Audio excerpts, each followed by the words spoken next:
Tonight, we take a look at how the distribution of vaccines is starting to change things around the country.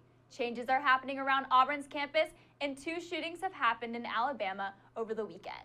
That's all coming up on Eagle Eye News at 6.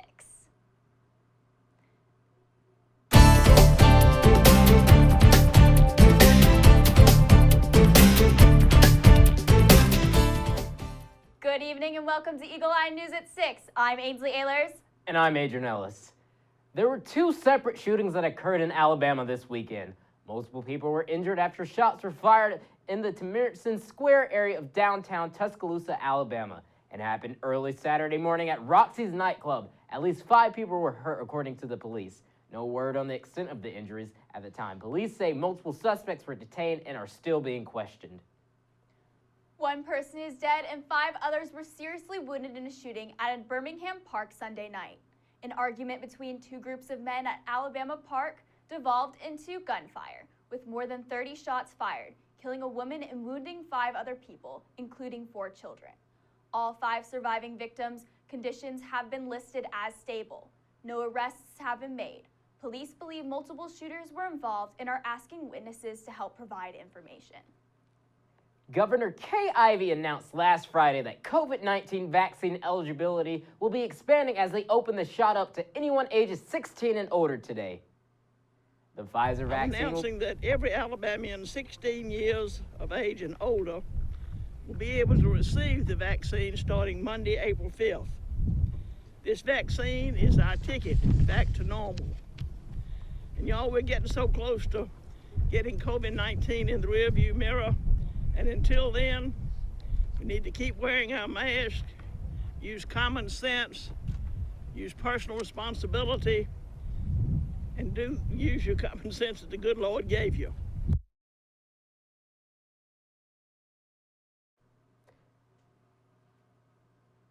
The Pfizer vaccine will be available for those 16 and up, while the Moderna and Johnson & Johnson vaccine will cover those 18 and older. In their weekly COVID-19 update, Auburn University reported 24 positive cases for the week of March 28th. This is more cases than the week before, which saw only 8 test positive. The total number of positive cases since September 6th is 2,151 for Auburn's main campus. If you suspect you have been exposed to COVID-19, self-report to the Auburn University Medical Clinic or on Auburn's COVID Resource Center. Auburn students, faculty, and staff are encouraged to participate in the Sentinel Testing Program offered by the Harrison School of Pharmacy Pharmaceutical Care Clinic, even if they have been vaccinated or the virus has been within 12 weeks for their testing appointment. The program is leveraging Auburn's wealth of faculty and clinical expertise and is designed to protect the Auburn family from virus spread and the ongoing global COVID-19 pandemic. Participation in the program is optional, but highly encouraged and incentivized. The Auburn family is encouraged to consider how their participation can impact the broader campus health, knowing that a larger pool of participants will increase the university's ability to identify and respond to the emerging virus transmission trends. If you have had your COVID shots, you can travel without much worry. That's the latest from the Centers for Disease Control and Prevention. Friday, the agency updated its guidance for travels for people who have been fully vaccinated. The CDC considers those to be low-risk travelers during the pandemic. That means if you are vaccinated, you don't need to quarantine after visiting a foreign country. Coming up, construction on Magnolia Avenue is causing lane closures, and the Gogue Performing Arts Center is reopening to the public. We'll be right back.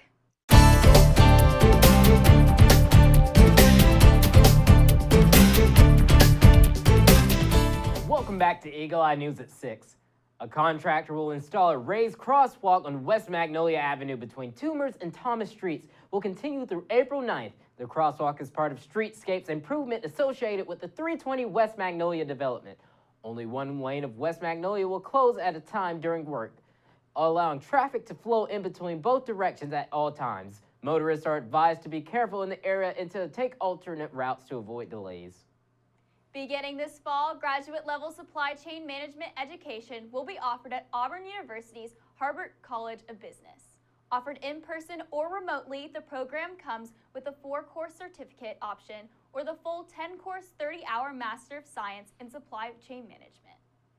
Geared toward working professionals looking to prepare for managerial roles that will accelerate their careers, Harbert College Master of Science in Supply Chain Management offers courses dedicated to the essential components, backgrounds, practices, and fundamentals of an organization's supply chain practice and how they interact with one another. To support the university's endeavor to implement sustainable resources, Parking Service is pleased to announce the first 100% solar-powered charging unit located at the College of Veterinary Medicine. Currently, there are a total of 5 electric vehicle charging locations on campus. However, this new location will not rely on grid-powered charging and is the first solar-powered charging unit to be utilized in the state of Alabama. The electric vehicle charging station will require the owner to purchase a valid AU permit prior to utilization. Registration vehicles have free access to charging stations up to 4 hours before relocation to their assigned zones. There will be locations in the Stadium Parking Deck, South Quad Parking Deck, South Donahue Deck, West 2 Deck, and the College of Veterinary Medicine. Auburn University is joining more than 100 universities around the world in a global climate education initiative that aims to solve climate change while also supporting struggling communities that have faced joblessness, sickness, and loss during the COVID-19 pandemic. As a part of that effort, Auburn will host a public webinar on green recovery, climate solutions, and just transition on Wednesday, April 7th from 6 to 7:30 p.m. The webinar is one of 125 similar events being held across the planet in early April as part of the global project called Solve Climate by 2030, sponsored by Bard College in New York. Worldwide, students and community members will hear from local climate experts about concrete steps focused on moving the needle on climate change while creating much-needed jobs and income for all. The J. and Susie Gogue Performing Arts Center at Auburn University will reopen this month with outdoor concerts at its amphitheater at the City of Auburn lawn and porch, following a 13-month hiatus of live in-person performances. The center, adhering to safety strict guidelines, includes the use of physical distancing seating, which will present a series of 6 sold-out performances from its inaugural and second season that had been postponed due to public health concerns arising from the COVID-19 pandemic. Artists featured in the Gogue Center Spring 2020 performance lineup include Zakir Hussain and Masters of Percussion, Jazz at Lincoln Center, Dover Quartet and Bridget Kibler, and more. When we come back, you can nominate your favorite tree in Auburn for an award, and Eric Smith wants to help you learn how to manage your finances.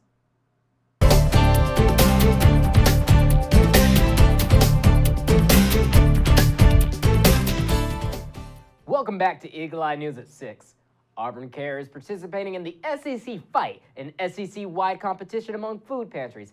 Every dollar donated is worth 3 points, and every food item donated is worth 2 points. All proceeds directly benefit the campus food pantry at Auburn. Competing schools include Alabama, Arkansas, Georgia, Kentucky, Missouri, Ole Miss, South Carolina, and Tennessee. The drive begins Monday, April 5th and ends Saturday, April 17th. To donate to the cause, you can visit the Auburn Cares website, and to donate food items, visit the Melton Center student. Community members are invited to nominate their favorite tree for the City of Auburn's new Outstanding Tree Awards. Managed by the Landscape and Sustainability Division, the awards celebrate Auburn's beautiful and urban forest and its stewards. Those interested in nominating a tree are invited to share their story about the tree along with a photo by April 16th. The Auburn Tree Commission will evaluate submissions and announce a winner during the week of April 26th. The winning entry will capture the importance a tree can have and the role trees play in making Auburn the loveliest village on the plains. Nominations can be submitted at auburnalabama.org/trees/awards. Zac Young joined Auburn University's entrepreneur program last fall and walked away with thousands of dollars for his startup company, along with a valuable skill set for pitching his idea. Young worked his way from the ground up, starting out with no previous knowledge of how to pitch at all. Within 6 months of entering the entrepreneur program, he had won the 2020 SECU Student Business Pitch Competition and the Auburn Harbert College of Business Halloween Pitch Competition. On March 26, he won Auburn's 7th annual Tiger Cage, Auburn's premier student pitch competition, with the Wave Timer, a handheld device used by utility companies to measure statistics and power lines. Are you prepared to handle your real-life finances after graduation? Set yourself up for success and learn how to tackle student loans, manage debt, Save money and maximize your resources after college in the Let's Talk Money seminar with renowned financial literacy coach Eric Smith. Smith has provided financial wellness sessions to more than 125,000 college students, thousands of professional athletes, and corporate employee groups. Auburn students and new alumni can register for the event and submit questions to Smith in advance. Open to all spring graduates and recent Auburn graduates, the session will be hosted virtually on Tuesday, April 6th from 3 p.m. to 4:30 p.m.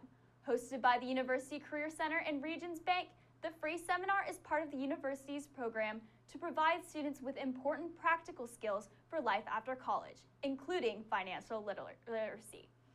When we come back, a deer decided to hop on a school bus, and it's National Caramel Popcorn Day.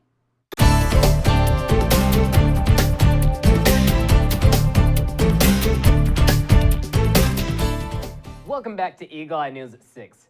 A crazy start to a school day after a school bus full of kids got up close and personal with a wild deer. Heads up! Passengers aboard this school bus in Virginia got a rude awakening after a deer came flying through the front windshield and thrashed around for a few tense moments. At least one student had been dozing on the morning ride when it happened. I was trying to sleep and I woke up to something on my back. And then I realized it was a deer and I was just very confused. I'll bet! The driver quickly stopped the bus and opened the doors to let the panicking animal out. An eyewitness then told the driver that amazingly, the deer appeared to be okay. Yeah, we're not injured at all. We're still running across the field though. This might make the Mona Lisa smile her home. The Louvre is going virtual. The arguably most famous museum in the world is taking its collection online for all to see, which means no passport required to check out masterpieces like the Venus de Milo. No doubt the global coronavirus pandemic played a role in the creating a renaissance, if you will, for the Parisian Museum. Less than 3 million people wandered the spacious halls in 2020, down from nearly 10 million in 2019. But now, 480,000 plus pieces of art will be on display virtually on the museum's website. Louvre officials say the website is now more user-friendly and immersive. You can even follow an interactive map of the exhibits, which is a close second to being there in person. Viewing the art is free, but images can't be downloaded or shared. Popcorn, get your popcorn here. More specifically, get your caramel popcorn because it's National Caramel Popcorn Day. There's nothing like that salty, sweet mix of buttery popcorn covered in sweet caramel. It's basically butter on butter, so you really can't go wrong. The caramel combo popped up in the early 1800s, and by the end of the century had a brand new name behind it, Cracker Jack. A few years later, the sweet treat that even made its way into the song, Take Me Out to the Ball Game, you know the line. Buy me some peanuts and Cracker Jacks. Even if you can't get out to the game, you can still enjoy a little bit of Americana today, one salty caramel bite at a time. Spring is here and it's time to smell the flowers. Actually, forget all the other flowers. Daffodil is ready for you to pick and take home with you. This cute, chunky pup loves everyone she meets and is quite the energetic player. She enjoys exploring her surroundings and would love to have a friend to play with. Daffodil is 2 years old, unaltered, vaccinated, and microchipped. She's heartworm negative and is $115 to adopt. Apply for her online today. We're out of time, but for more Auburn news, head over to our website, eagleeyeauburn.com, and check out our social media pages. I'm Ainsley Ehlers. And I'm Adrian Ellis. Thanks for watching, and War Eagle!